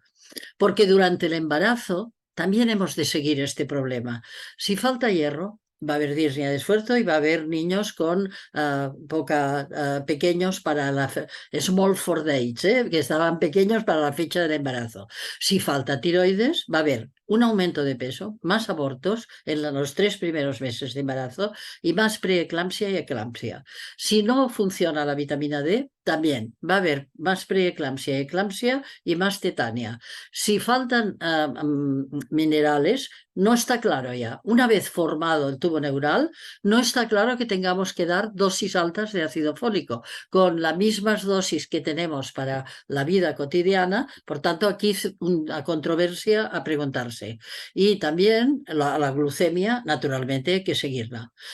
Quizá estoy de acuerdo me parece que Lola también lo hablaba y Yolanda, que las dietas tampoco han de ser tan estrictas. Y aquí Ivone Olza ha criticado las dietas, porque estamos haciendo unas dietas tan restrictivas que hay mujeres que acaban odiando su embarazo, porque dicen, bueno, esto ya no puedo comer de nada. Y luego ya en postgestacional viene otro problema. Si te has quedado con hierro bajo, continuarás teniendo cansancio, disnea de esfuerzo y odiando la lactancia. Y va a repercutir en la lactancia. Elena Herrero sabe, con la enfermedad, con el tiroides hay un segundo problema.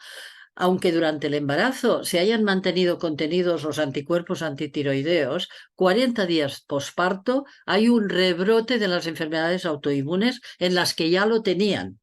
A veces no lo tenían y aparece en aquel momento la tiroiditis posparto.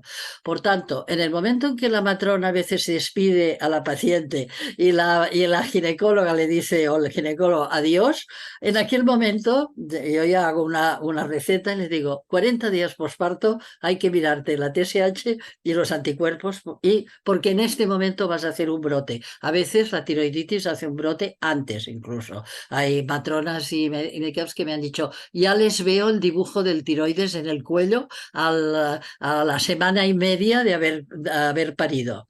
También el metabolismo del calcio bajo y la vitamina D baja es un riesgo para la lactancia y tampoco hay razones para prolongar zinc y ácido fólico naturalmente hasta estos niveles y hemos de continuar vigilando la glucemia.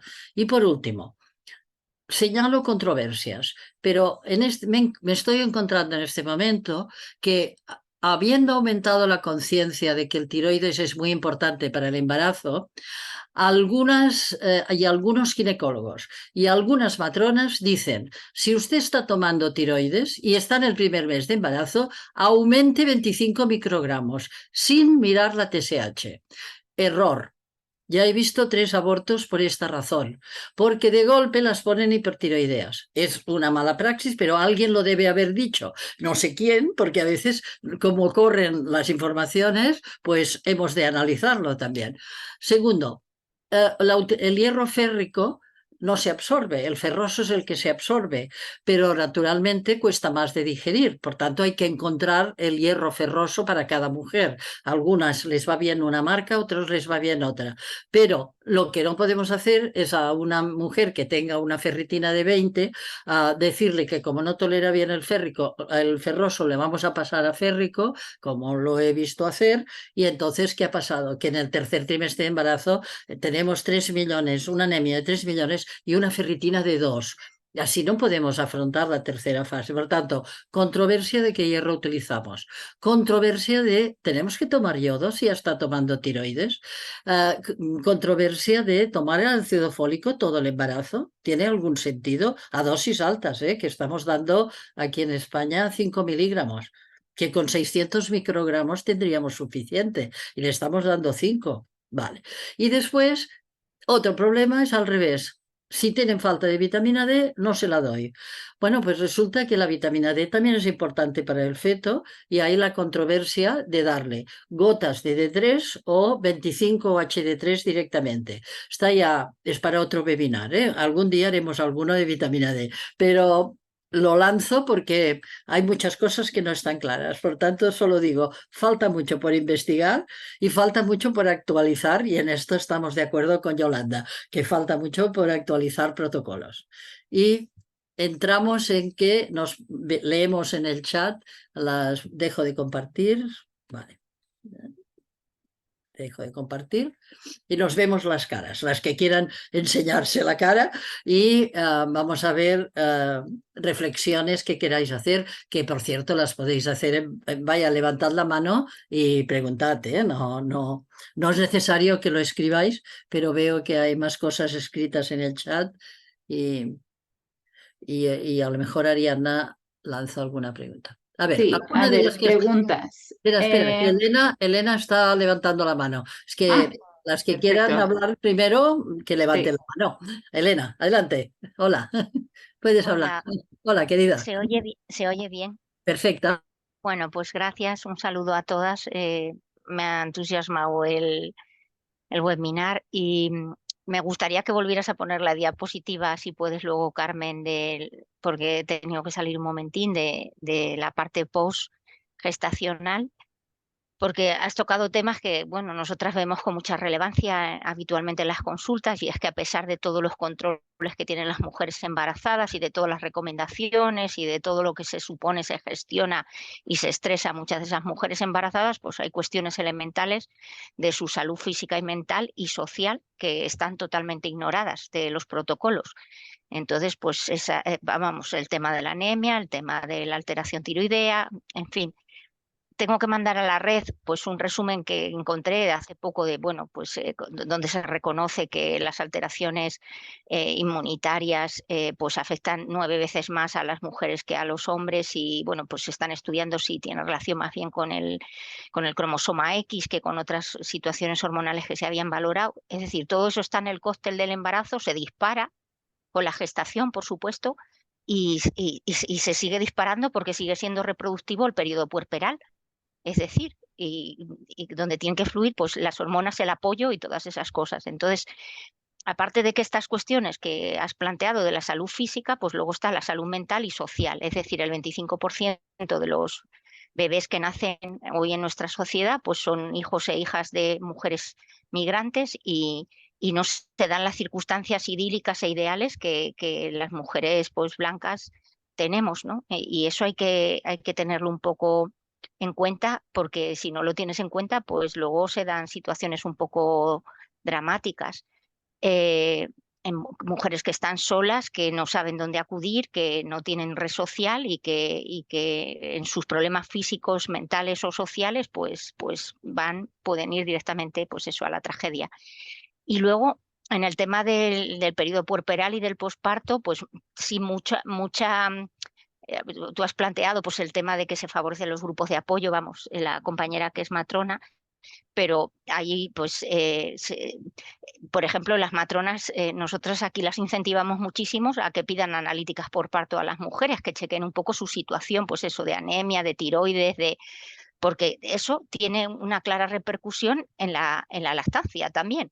Es decir, hay mujeres, y yo lo digo siempre públicamente, incapacitadas para la lactancia, que podían haber sido privadas en su época gestacional y que se encuentran con la gran sorpresa de que cuando llega con su bebé, pues vamos, no lo matan de hambre, porque vivimos en una sociedad donde tienes un acceso a las leches artificiales, pero si no, pues se pueden encontrar una situación un poco dramática, ¿no? Bebés ingresados con pérdidas de medio kilo o 1 kilo en su primera semana de vida, porque esas mujeres pues no son capaces.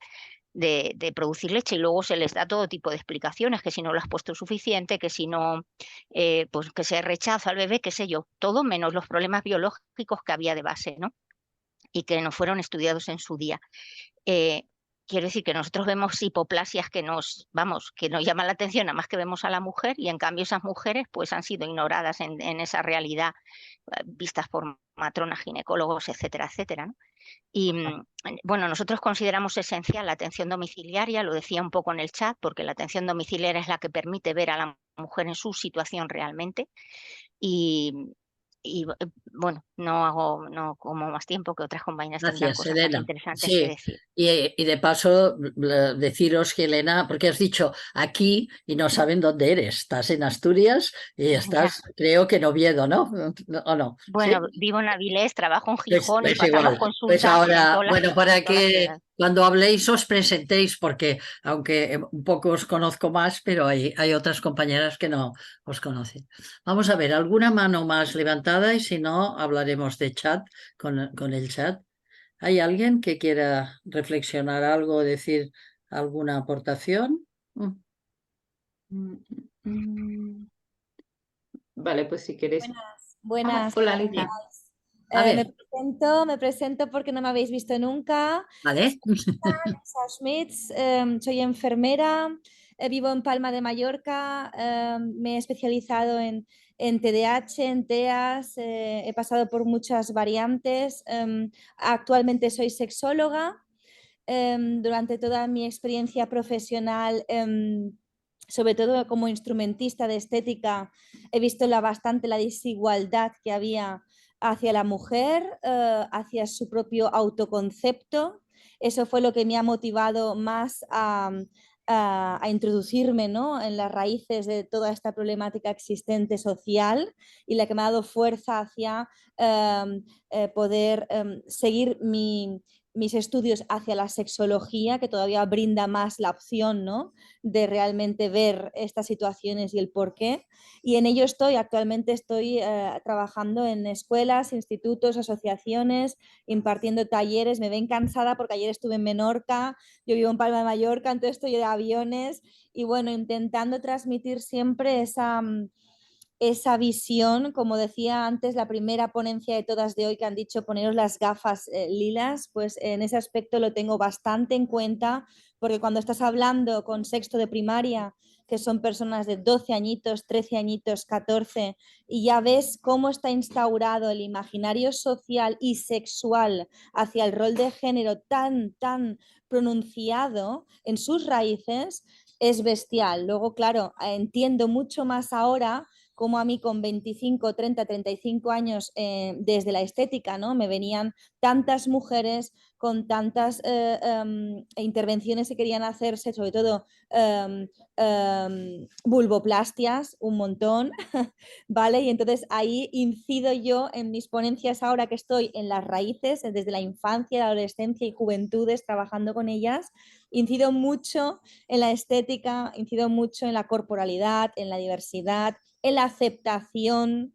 Hablo de vulvas todo el rato, en hacer un poco de subrayar, ¿no? Porque no estamos en un mundo consciente desde la base es lo que está fallando. Luego los constructos se vienen, habláis de temáticas súper increíbles. Me ha encantado, Carme Valls, gracias por aceptarme en este grupo.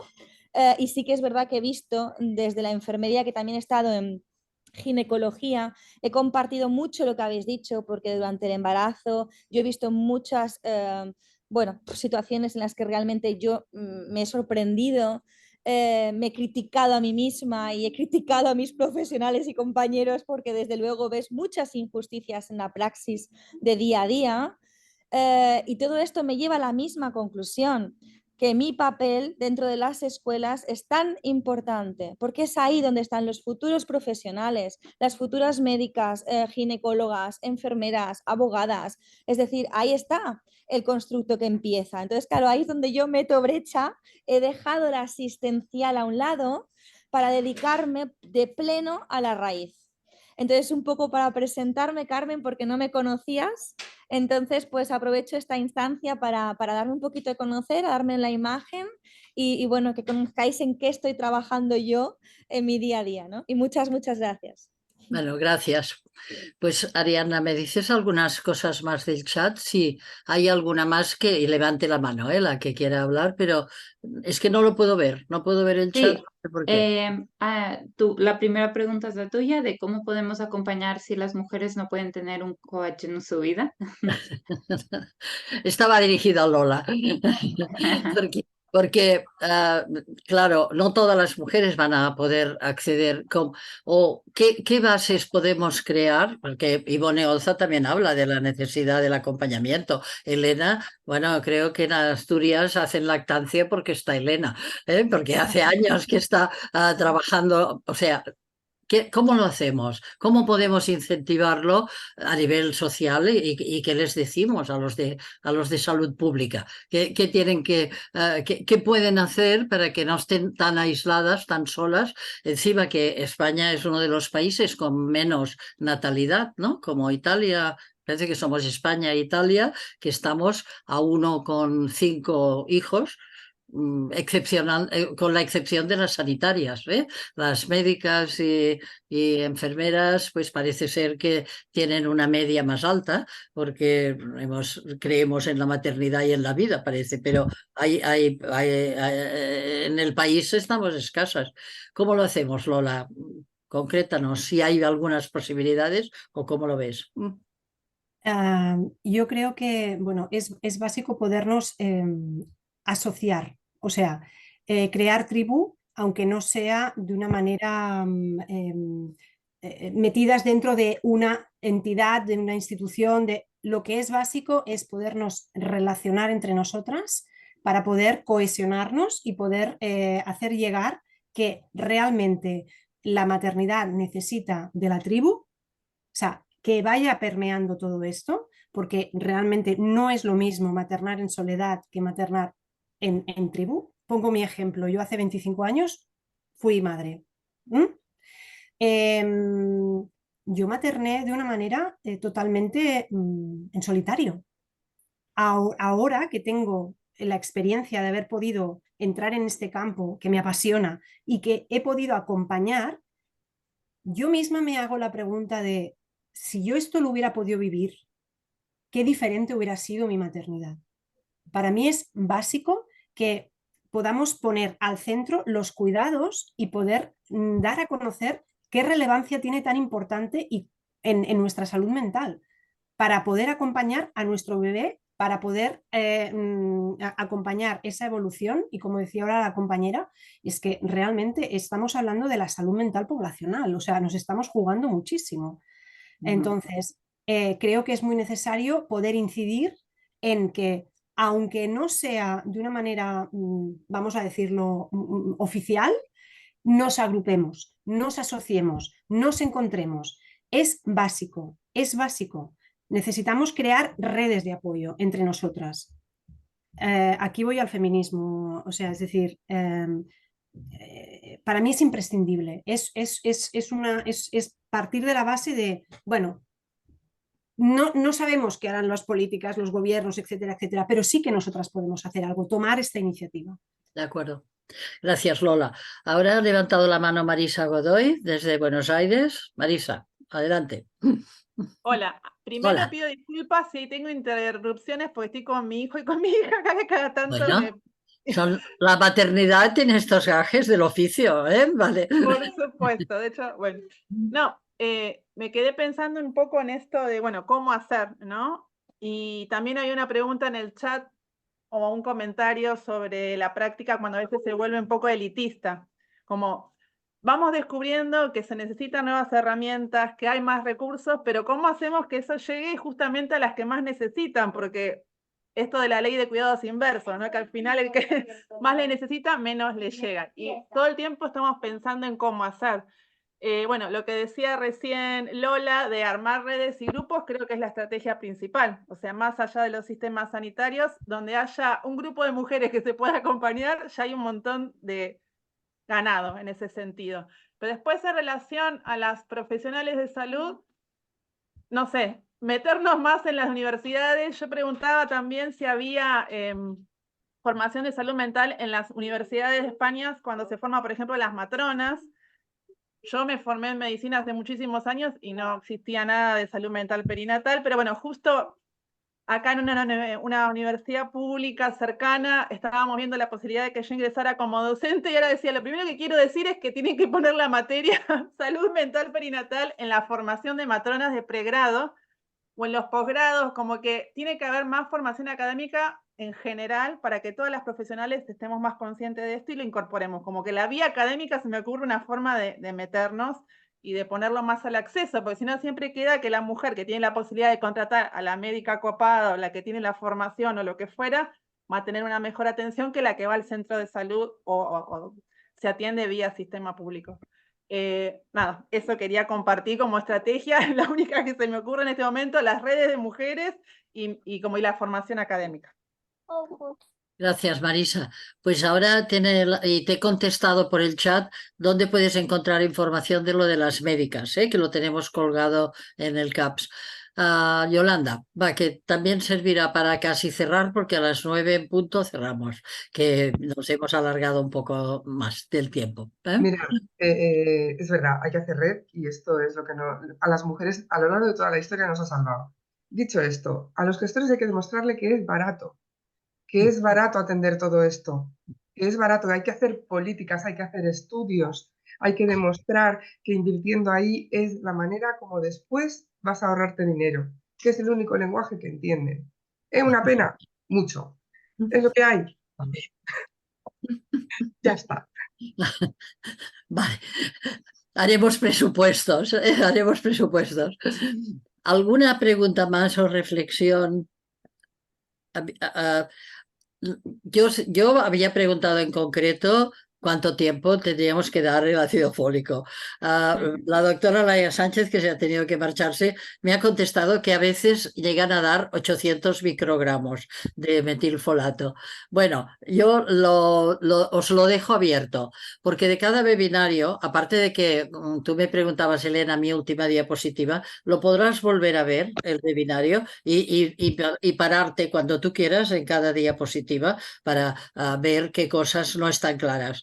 De hecho, mi intervención ha sido de provocación para todo lo que hemos reflexionado en estos años y después porque es verdad que veo que cuando se introduce una práctica nueva de análisis, etcétera, hay discusión, no hay buena coordinación entre todos en las cifras, etcétera, y este año, pues bueno, ha sido el año de la ferritina, porque al menos, ya no lo digo solo yo, hace 30 años, sino que hematólogos pertinentes de Canadá ya están de acuerdo en que el corte de la ferritina para que llegue a todos los tejidos y para que el feto no reciba mal hierro, porque al final es un tejido en el cuerpo de la madre, tiene que estar por encima de 50. Por lo tanto, decir que en el embarazo las vamos a dejar a 3 y que es normal, no, es frecuente, pero no es normal dejar a las mujeres sin hierro.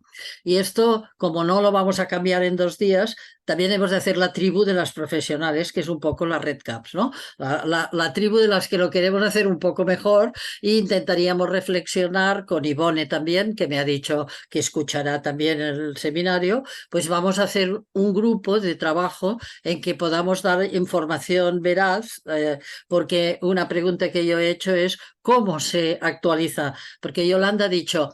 Intentamos hacer cosas con información veraz, ¿no? O sea, que sea... Pero, ¿cómo hacemos esta información? Si cambia un dato, ¿cómo nos llega a las profesionales? Pues yo porque tengo la Red Caps, pero si no, no sé cómo lo haría. Tengo que leer y como no puedo leerlo todo, pues como leen cuando Enriqueta lee, o cuando Elena Casadevall me corrige, cuando hacemos otro documento, Marisa, tú también desde Argentina, pues estemos en contacto, ¿no? Porque no podemos saberlo todo cada profesional, pero para eso está la red, para poder acumular la información que podamos. Bueno, este es el inicio de Salud Gestacional, no es el final. La próxima revista Mujeres y Salud será sobre salud gestacional y lo que ha salido aquí también saldrá escrito en la revista. Elena, prepárate porque tendrás que hacer un artículo y no te lo he dicho. Te lo digo en abierto. Te lo digo en abierto porque no te he podido escribir. Después del 8M, después del 8M. Vale. No, para después, ya te lo pasaré, ¿de acuerdo?